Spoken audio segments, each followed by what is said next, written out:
Hello, Concrete Yogi, coming to you with a little bit of a longer form, not a short. And before I get started on today's lesson, just want to thank you guys so much for tuning in, checking out the channel. And if you find yourself enjoying this, if you find it entertaining or informative at any point during the video, please go ahead and drop a like. It would really help me out. I would appreciate it greatly. Helps with the algorithms, helps the videos get out to more people, and to spread the teachings. And if you do want to see more of these, you can always feel free to subscribe, and that way you'll know every time I post a video, so you can keep up to date with those. All right, that being said, we got a special guest today, Lexi. She's just chilling in the window. This is her spot when I'm driving, but I'm parked right now, so I figured I would give you guys a little insight to something that I think should be very important for the modern yogi to know.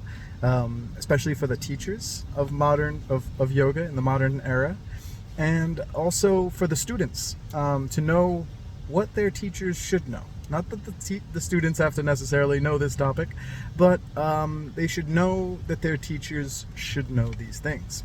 So what am I talking about? What is the topic? The topic is knowing the stories behind the postures. And I know, it sounds silly at first. It's like, why are you telling me to know stories? I'm a modern yoga teacher.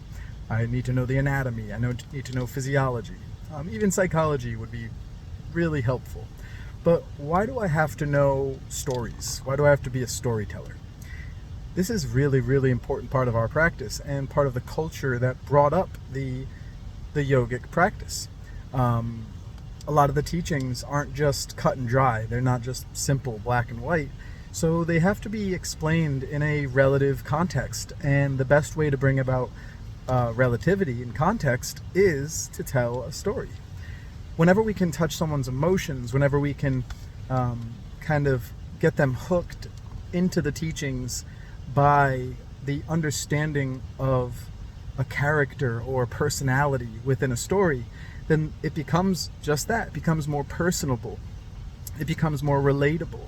And the teachings can be shared in a much more diverse crowd than if they were to be told black and white, cut and dry.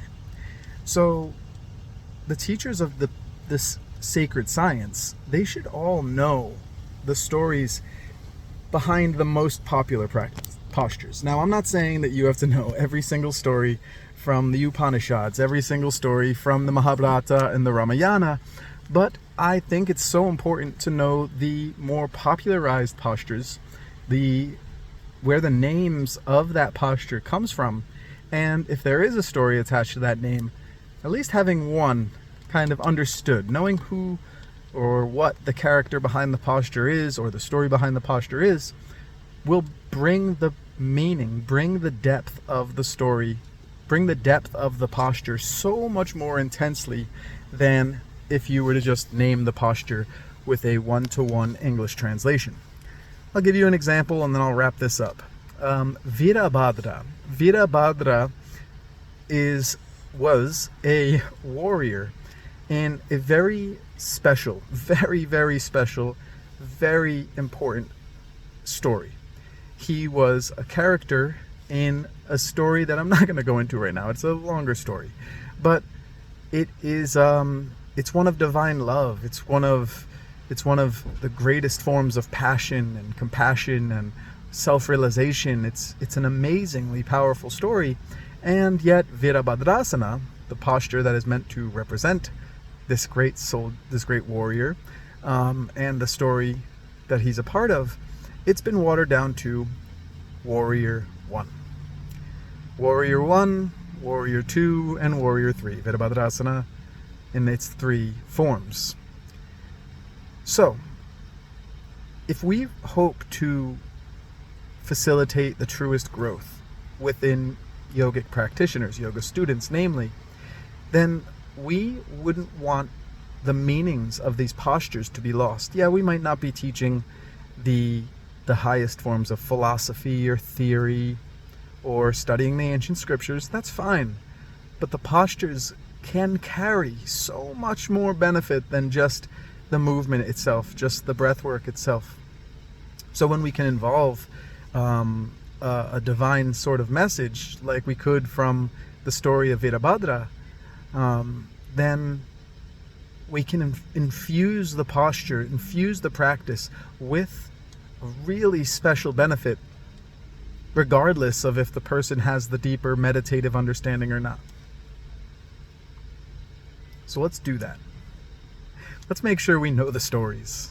Not all the stories. Have a handful in your pocket. Have a few that you know within the practice, and it's not just one or two. They're almost all connected to a story. They're almost all connected to a story, and if they're not, then it is something quite simple, like Vrikshasana, for example. Vriksha, tree, Vrikshasana, tree posture. Okay, got it. But Hanumanasana. Hanumanasana. To say Hanumanasana is splits, wow, that is so far from the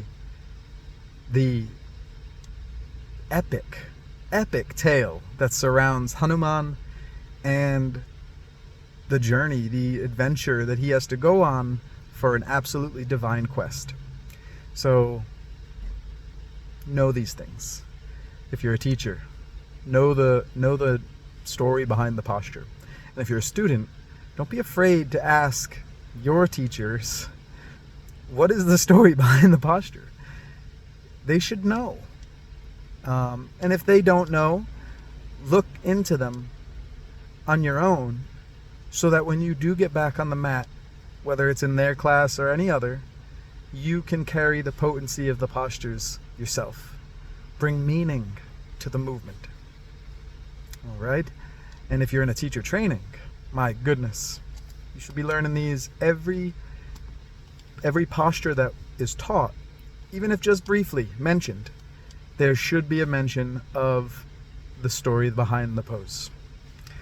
Hope you enjoyed, and again, if you did, please go ahead and drop that like if you found it entertaining, if you found it informative.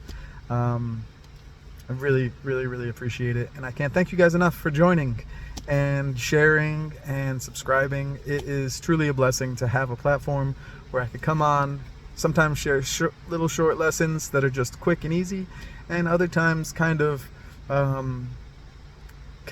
get people scratching their heads, like with today's topic, where it's an opportunity for a lot of growth, for a lot of learning, and even a little bit of memorization, but with that, a lot of imagination. So let's use that imagination and let's let it carry us deeper and deeper into the practice.